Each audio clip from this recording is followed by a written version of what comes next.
Lindsay, I was here in Toronto for the Booster Day and helped our designers draw up some of the drawings that Ethan's been sharing. And for me, I think it made a lot of sense. And what Brian, you were talking about, how there is such a strong sense of community there, and the memories that people have and hold need to be refurbished in a sense through this recreation of this place. And I think that adding some modern elements through, say, um, taking some of the older style of wood, but putting it in a new form of table, for example. Our group had discussed how communal style eating is sort of what was old is new again in restaurants these days, and different ideas around the menu, of course, whether it's keeping the hot dogs in beer, but adding new toppings that you can have besides just the occasional sauerkraut, something like that.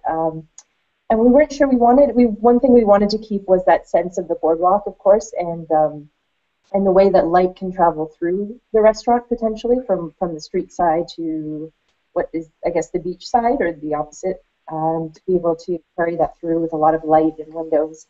And keeping some of if the ceiling was available to be that crown molding, that would be great. We thought some of the history, but sort of sprucing it up, but staying true to the sense of community and the people's history that it surrounds it. Great. Now, maybe Bill and Brian, you can chime in and just speak to the practicality of actually incorporating, let's say, that old crown molding, or the ability to really facilitate that sort of flow through. Bill, you said it was really easy for the water to flow through from one side to the other. I guess now what we want is the ability for the sunlight and for the people to flow through from the boardwalk side to the street side and back and forth. Right, and I was just wanted to add in that we have a couple of ride cars that have become available that we are not going to get to completely repairing, so we'll have like a little Jeep Safari car we could use. We have a dinosaur car we can use. We have an old pretzel car that was used in the Spook House that we're probably not going to get to. The Spook House is adjacent to this building, but I don't really see that we're not going to have time this season to get the Spook House up and running. All the special effects have to be redone, and the floor has to be redone, the cars have to be redone. So we have some thematic items that we could use if that's going to be practical.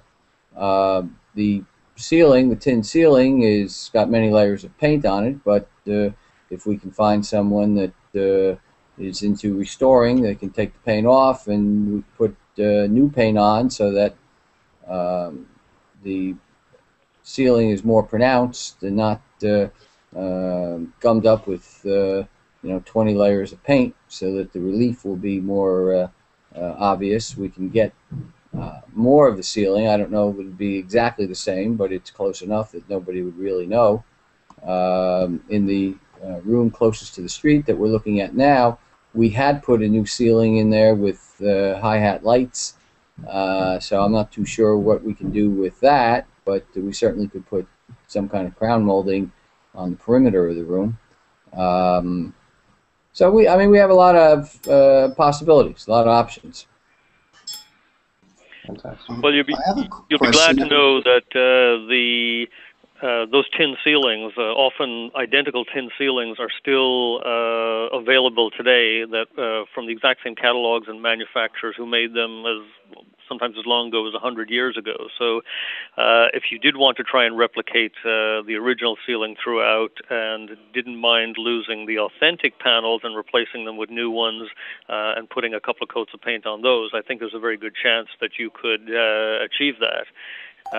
With regard to the crown molding, I would say the same. It's certainly easy to replicate crown moldings, but sometimes it's hard to get the same authenticity as actually having the original piece, even if it was damaged. There is, I think, a lot to be said for keeping as much original material as you can, and presumably up at the ceiling, a lot of that wasn't damaged with water, so it would be a nice place to start by keeping things.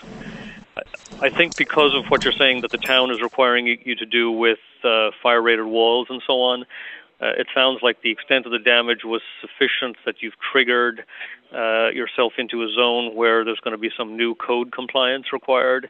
And it may start with the fire-rated walls. It may move on to other things. They may ask you to, upgrade your kitchen exhaust and so on. Those things are probably good moves because ultimately they're life safety moves, and they'll probably force you to do some slightly different things with the Heidelberg than you would have done in a normal repair.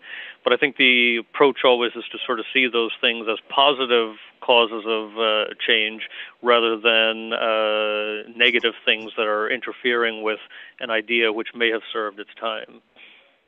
Great. I think Eric wanted to chime in with a quick question.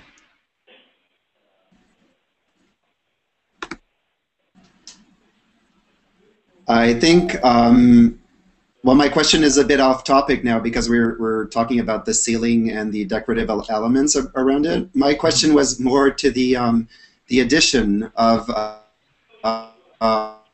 the cars you had mentioned and other items found in the park, historical items, how it would impede the flow of the building itself. So if those are added within the room, will people be able to access the food counter easily? Will they still be able to eat within it? Will they feel confined in that space? So does it really add to the room, or does it take away to the airiness of it right now? Yeah, I don't think it necessarily would add to it. I'm just saying that's an option. Then somebody would have to look at it and make a decision, whether it's much or okay. My feeling was that it looked like it would make a relatively small space slightly more crowded. But it seems that the first decision would be, are you going to try and restore it as it was, or are you going to try and turn it into this museum? That, to me, the two ideas seem like they're fighting with each other. That in the first case, you are a restaurant, and in the other one, you're part restaurant, part museum. And being part museum, of course, is cutting into your, let's say, your sellable floor area in a room that's already very small. I just know from designing restaurants that every seat counts, and every place you lose a seat by having a Coke vending machine or something else affects the profitability of the venture. So it's a pretty